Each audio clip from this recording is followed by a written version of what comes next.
Alors, Claude Rosenthal. Donc, Claude Rosenthal est gynécologue obstétricien. Il est le président de Gynéco Sans Frontières. Alors Claude, ici, là, il s'est beaucoup battu et de longue date contre les violences faites aux femmes. Vous savez qu'on en parle beaucoup maintenant, c'est très d'actualité. Mais je pense que Claude Rosenthal n'a pas attendu cette actualité pour en parler depuis longtemps et pour s'investir énormément sur ce sujet. Et je tiens vraiment à le saluer parce que j'ai beaucoup admiré son action concernant cette problématique. Et puis là-bas, donc, c'est notamment en Afrique, où il s'est beaucoup investi contre un véritable fléau dont il va vous parler maintenant, qui est le prolapsus génital de ces femmes qui sont mises au pôle de leur société et qui ne peuvent pas donc avoir accès à des soins chirurgicaux. Et c'est de ça, Claude, dont tu vas nous parler aujourd'hui. Je te remercie. Merci beaucoup Gérard, Monsieur le Président, mes chers collègues. C'est pour un gynécologue un immense honneur d'être dans cette salle de l'Académie de chirurgie et vraiment je vous en remercie profondément. Dans ma vie, j'ai été marqué au niveau du prolapsus par deux étapes. Vous le savez, j'ai fait partie du groupe des 9 avec des gens comme Bernard Jacquetin, comme Richard Villet et d'autres. Tout ceci pour constituer une plaque par voie vaginale qui a eu le succès que vous savez, c'est-à-dire qui a été interdite au bout de 5 ans et qui ne fonctionne plus. Et vous connaissez aujourd'hui toutes les difficultés des plaques utilisées par voie vaginale.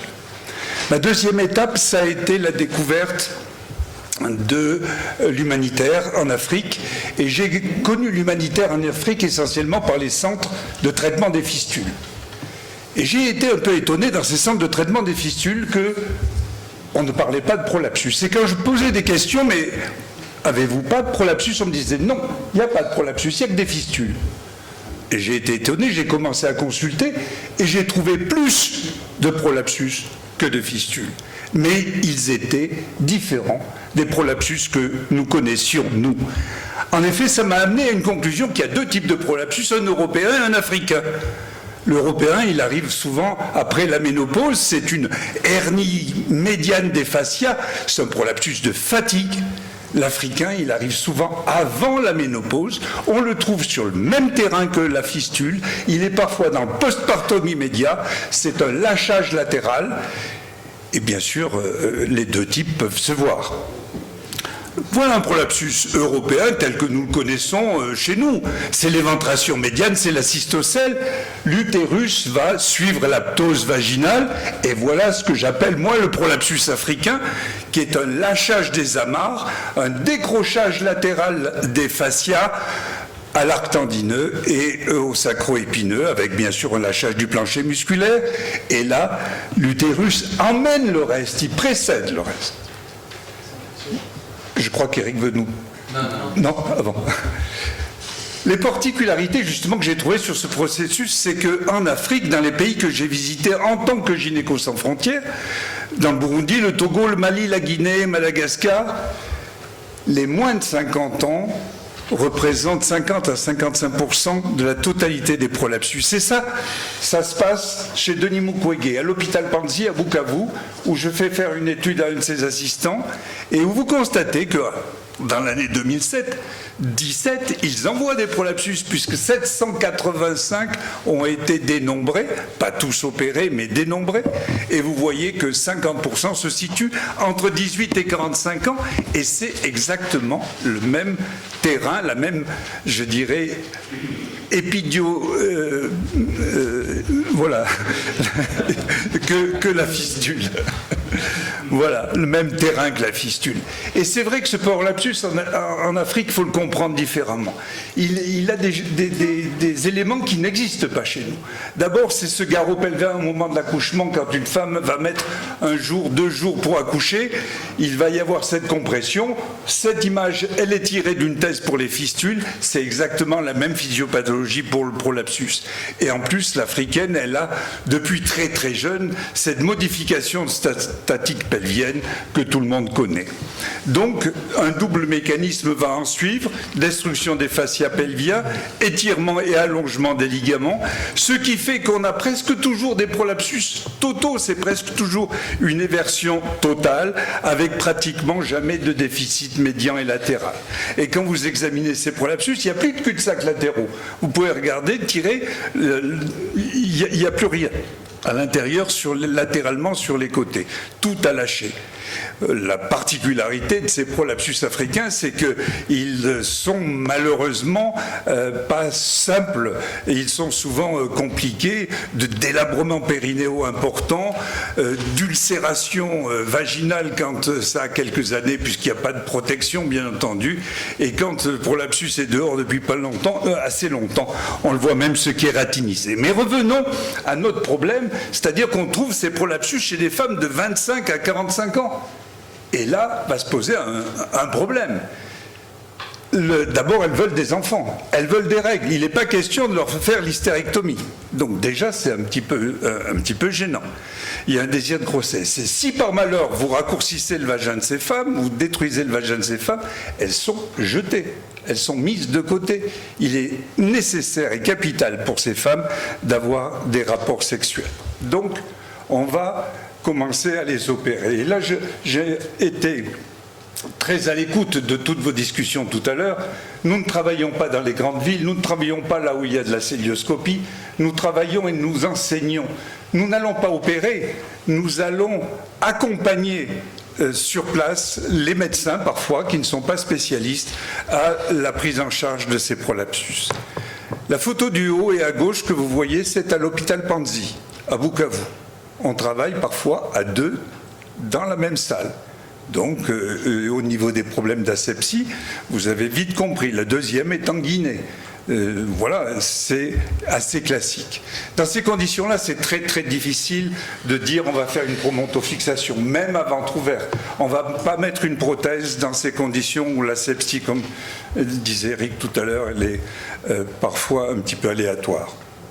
La voie célioscopique, comme je vous l'ai dit, elle est pratiquement inexistante, sauf dans les villes, mais les villes universitaires, ce n'est pas notre domaine. Donc reste la voie vaginale. Et la voie vaginale, elle est très très peu connue en Afrique. Et quand vous parlez des espaces latéraux, paravésicales ou bien du Richter, alors là, c'est même pas la peine, c'est complètement des voies étrangères. Il n'est pas question, bien entendu, d'aller mettre des prothèses. D'abord, ça coûte cher. Vous savez qu'en France, elles sont décriées. Encore moins, donc là-bas, le risque infectieux est encore plus grand.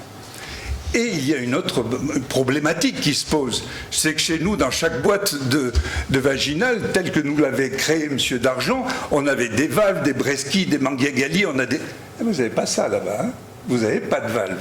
Vous n'avez pas ces instruments qui vont vous écarter les fosses où on va avec 3 valves aller mettre un point. Non, non, vous n'avez pas ça. Or, pourtant, il faut bien opérer ces prolapsus.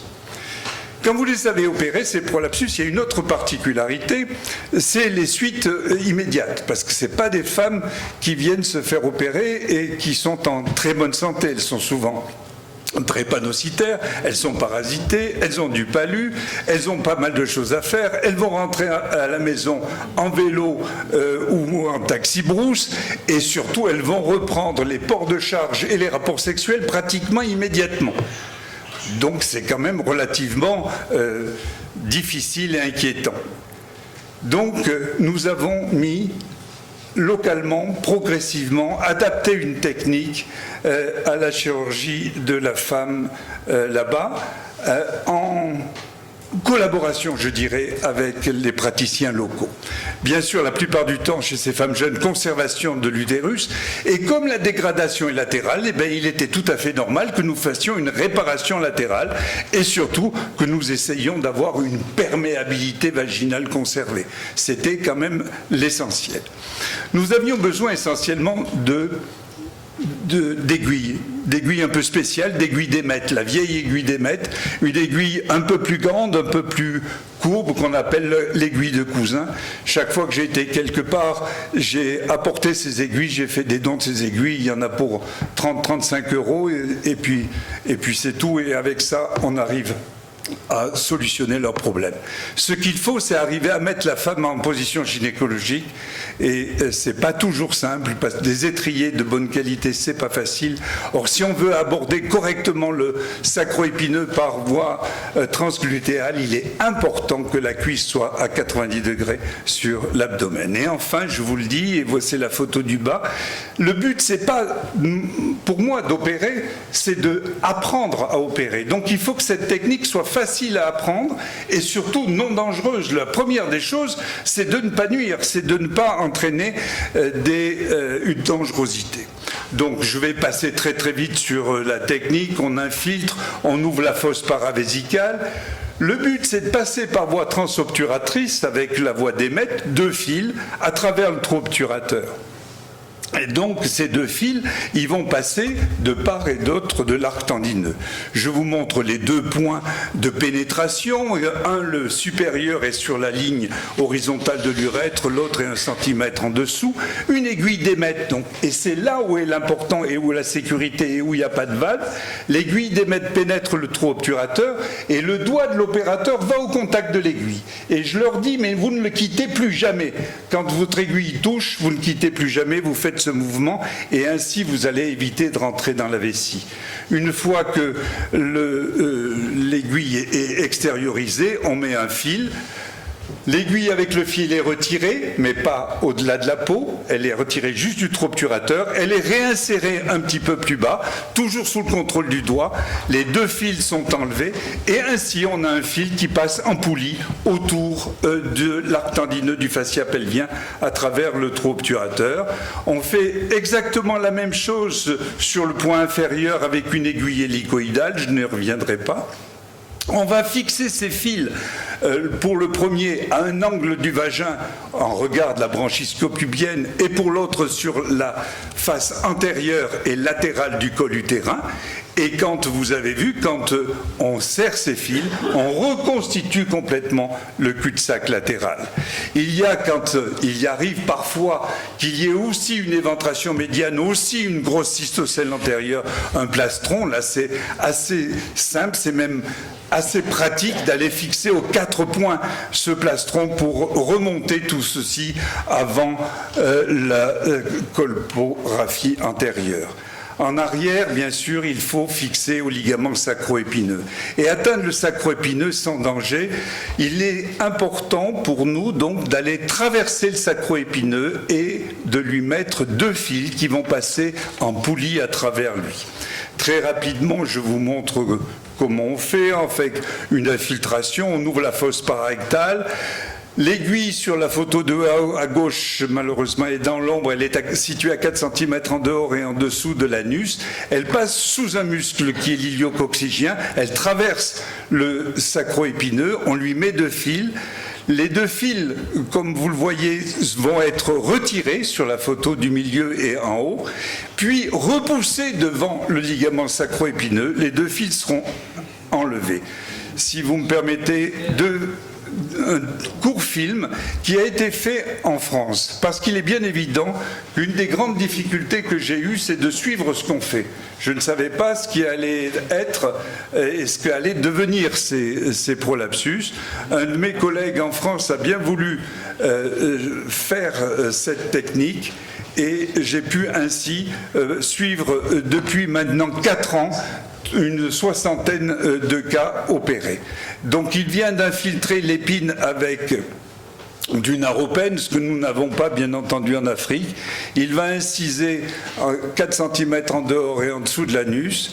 Une aiguille va traverser, une grande aiguille courbe, va traverser la fesse, la graisse, va passer sous l'iliococcygien, va traverser le ligament sacro-épineux. Ses doigts sont appuyés sur le ligament sacro-épineux et l'aiguille va rentrer dans ses doigts, c'est-à-dire qu'elle n'ira ni en haut ni en bas et il ne court comme ça aucun risque vasculaire, aucun risque de plaie rectale. 2 fils vont être mis en place.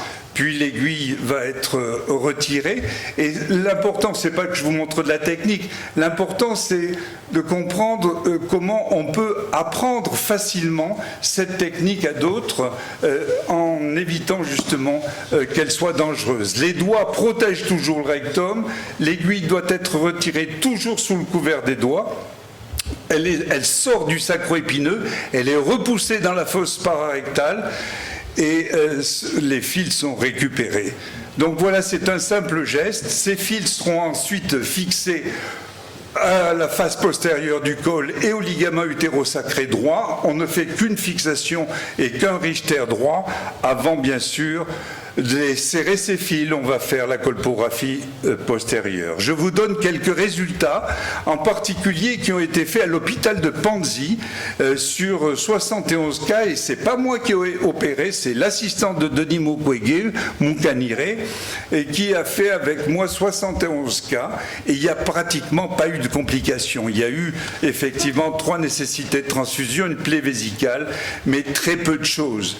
Et il a vu à distance 50 de ces 70 cas, il y a eu, et c'est pas étonnant, une incontinence urinaire et 3 récidives de stade 2.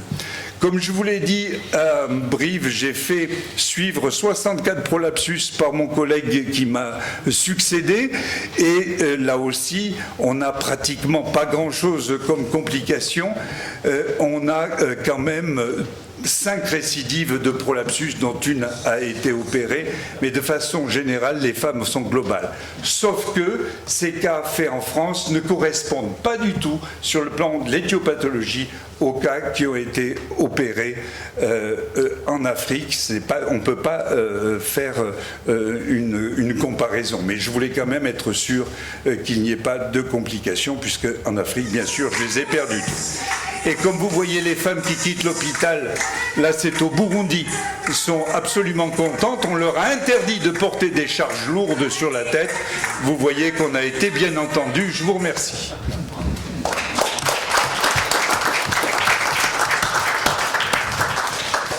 Écoute, merci beaucoup, Claude, pour cette présentation à la fois précise, technique, et pour laquelle j'ai vraiment beaucoup apprécié que tu en donnes les résultats, ce qui peut parfois manquer au cours de certains... Voilà, quand on présente des techniques, et là, bon, c'est encore sur des effectifs relativement réduits, compte tenu de l'ampleur dans ces pays-là, mais enfin, ça nous donne déjà une première approche, et je trouve que c'était très important que tu donnes les résultats de cette technique. Vous avez des questions ? Donc, pas de questions, on va donc passer à la... Merci Claude.